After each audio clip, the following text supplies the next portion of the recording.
Perek Nun Dalet has many similarities, not with the chapter that precedes it, but the chapter 2 before chapter 52. Chapter 52 was a chapter that we were told was when David heard, or when Doeg Ha'edomi went to Shaul, told him how David was hiding. Doeg Adomi told Shaul when Shaul wanted to kill David that he saw him in Nov, the city of the priests, and Shaul went and confronted the top priest Elimelech, who David had lied to, and then Doeg, at the command of Shaul, killed Elimelech and all the priests but one in the city. So it's about an informer and horrors that come out from it. And not much later, right in the middle of that life, right around that time, we have this chapter, which is chapter 54. So chapter 54 begins also with an episode from David's life. Excuse me, I'm having trouble turning the pages. Lamnatseach b'neginot maskil leDavid. So again, it is for the director of music, a maskil. We talked about this the other day. A maskil, maybe it's short for musar haskel, some advice, something to meditate upon. It's going to have some, it's going to have some different thoughts to make you better. And when did David compose this? What is it about? Bivo hazim vayomru l'Shaul halo David mistater imanu. David is running around. He goes to the Philistines. He acts like a madman. We saw that chapter of Tehillim after we saw it in Shmuel. He tries to hide in the wilderness of Ziph. It's near Hebron, near Beit Lechem. It's in that general area, which wouldn't be surprising. That would be in those areas. But the Ziphim come and they tell Shaul, David is hiding with us. They are tattletales. They are informers. And David then, following is said, Elohim, b'shimcha hoshieni u'gvuratcha tidineni. God, save me by your name and take up my cause by your strength. Right? So David knows here, there's strength with the army of Shaul, with his many soldiers, but there's greater strength, and that is the strength of God, if God takes up my cause. Elohim shma tefilati ha'azina le'imrei fi. God, hear my prayers. Right? Give ear to my words. Listen to what I am saying. Really listen to them and hear them, and do something about them. We have this word very often, ha'azina, all over Parshat Ha'azinu. Right? It comes from the shoresh, from the root of the word ozen, in ear. So give ear, listen to what I'm saying. Why? Ki zarim kamu alai, va'aritzim bikshu nafshi, lo samu Elohim lenegdam sela. Why? Because the enemies, zar means, literally means a stranger, means somebody who's sort of an alien from far away. It's the opposite of a karov. A karov is a relative, somebody who's close. So here it takes the idea of being an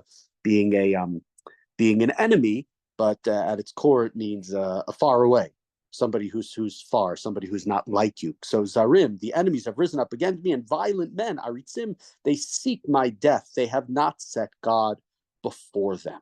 If they had thought about God, then they wouldn't be doing this to me. Right? They would be, that's not what they would be doing. Hine Elohim, we're in verse 6, Pasuk Vav. Hine Elohim ozer li, Adonai bisomchei nafshi. So God, be my helper. God, you are my helper, and now help me. And it's as if David is sticking out his finger and saying, God, you're my helper. Come over here and help me, help my soul, help me. The people around here are not helping me. The people around me are just not there for me. And therefore, I'm asking you, God, to help me. And we pointed this out in the other chapter. I think it was the 2 chapters ago, the end of verse 6, we have that word somchei, somech. Somech means to lean on. He's asking God, I need to lean on you, God, for assistance.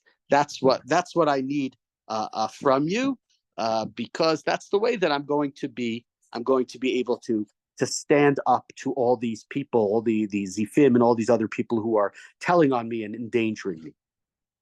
Yashiv hara lesorarai be'amitcha hatzmitein.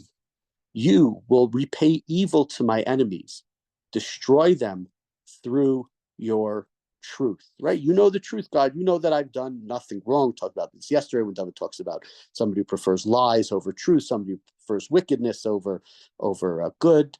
And the lie that's going on at this time is that David has wronged Shaul.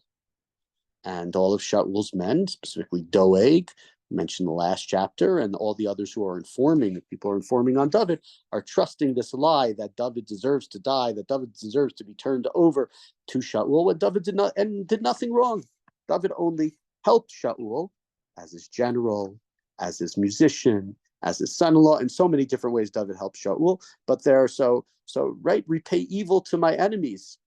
I know what's true, you know what's true, and everything that's going on here is based upon false pretenses. Binidava as bechalach odesh shimcha Adonai kitov. And then what's going to happen when my enemies are gotten rid of, and I can come back out into the public, and I can be a regular person, then I will offer sacrifices to you freely. Right? I'll bring whatever. It's going to be a nidava. It's not going to be sort of an obligation. I feel a sense of obligation, perhaps a carbon, because I've been saved from a dangerous situation. Right? So that maybe then I'll give a carbon. But besides that, I will also just do it to offer my thanks to you, demonstrating your greatness. And we talked about this over the last number of chapters. One of the ideas that we've had over the last number of chapters: you saved me, God. I'm going to publicly let everybody know. I'm going to let everybody know about your greatness, that you are God, that you rule the world, that you care about truth and goodness and equity, etc., etc. Continuing verse 9. He, last verse, Mikol tzara hatzilani uva'oivai ra'ata eni. Why? Like, why will I sacrifice to you? Why will I do this? What good will I be explaining when I'm offering sacrifices in public once again, not hiding, running to the Philistines, not later running to Moab, not hiding in the wildernesses of Ziph? I will explain that God has saved me and that you delivered me from all of my troubles and allowed me to sort of gaze upon my enemies, and without saying the words that are obvious, and see their defeat, see that they have taken a turn for the worse, and that is because of you. And so we see here that this is a chapter that makes sense. And right, if we think about the different books, just for a moment, right, the book of Shmuel is a book of history. It's not only written for history, it has a purpose in the book. It starts with the destruction of the temple of Shiloh. It ends with David acquiring the land to build the Beit HaMikdash upon, even though he's not allowed to build the Beit HaMikdash. It's about kings. There are many themes, but it's religious themes, ideas, but it's a book of stories. It's a book of history, with the exception of maybe one chapter, which we have the similar chapter back, I think it was 21 here in Tehillim, and chapter 22 and in Samuel 2. I could be getting the chapter slightly wrong, but around there. But that's a book that just expresses, well, it tells us what happens. This book is revealing more of what was in David's heart, what he went through, what the worries are. And so, interestingly, in one of the cases, he talks about violent men in verse 5 here. He talks about the enemies have risen up me, and violent men seek my soul. Now, the way we understood the violent men is the evil people, the people, the Ziphimu and Shaul's army are coming to help him. There's another way of understanding it based upon David. At that time, David had 600 people who had joined up with him. And who had joined up with David? Who's going to join with the guy who's running away from the king? It's people who are upset at society. It's people who feel ignored. It's people who feel that things are not good. And what are they saying to David whenever Shaul comes near them? And specifically, it mostly comes from Yoav, his general, and his cousin, and Yoav's brothers, Avishai. And what are they saying to him? They're saying over and over, let's kill the king, let's kill this. David doesn't want to come and become king through violence. I know Rav Shmuel pointed out when we were studying the book of Shmuel that always when David needed somebody to die who was in his way, they managed to exit stage left. We'll pull it like that. But the way the book is presented is David wants to become king, but he doesn't try to do it through violence. He always spares Shaul. He has the opportunity to kill Shaul a number of times. He tries to make peace with Avner ben Ner to not have a continued civil war. Yoav, who is his general, and Avner, who is the general, he's the main man behind Shaul, and later after Shaul is killed, behind a very weak puppet king in Ishbosheth, and before David becomes king of all of Israel, he's king of all of Judah. David is trying to make peace. David is trying to not bring about the kingdom of Israel through violence. David knows. He knows God has declared him to be king. He doesn't need to fight and kill people to become king. He knows it's going to happen. He has good reason not to fight.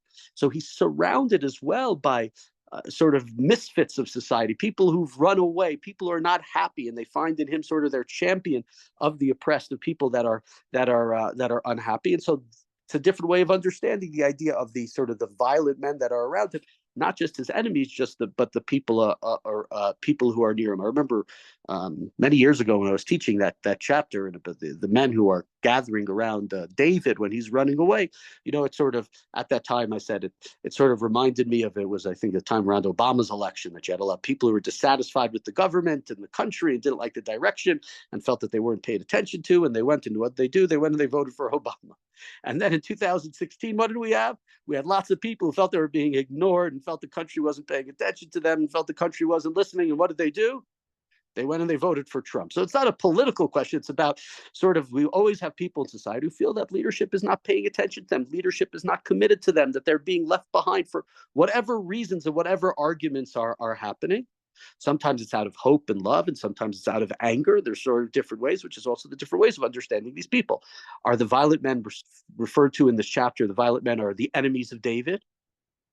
And maybe the people who are gathering around, yes, they're sort of outsiders and they've been ignored by society, but David presents this hope and this joy and this happiness to them.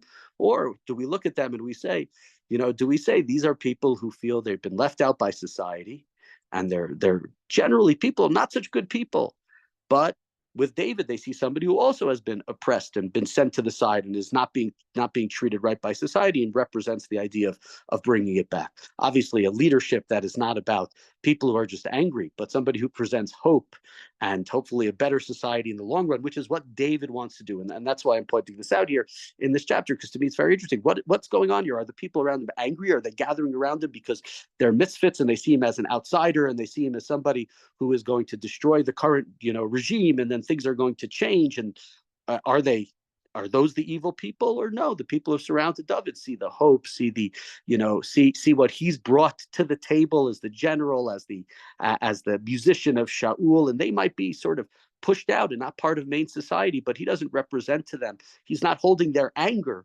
he's holding their hope. And that's a question around these people. It's a question of how we interpret this verse, and just to me at least an interesting thing to meditate upon, as whether it be governmental or whether it be just leadership of a synagogue or yeshiva or whatever it might be.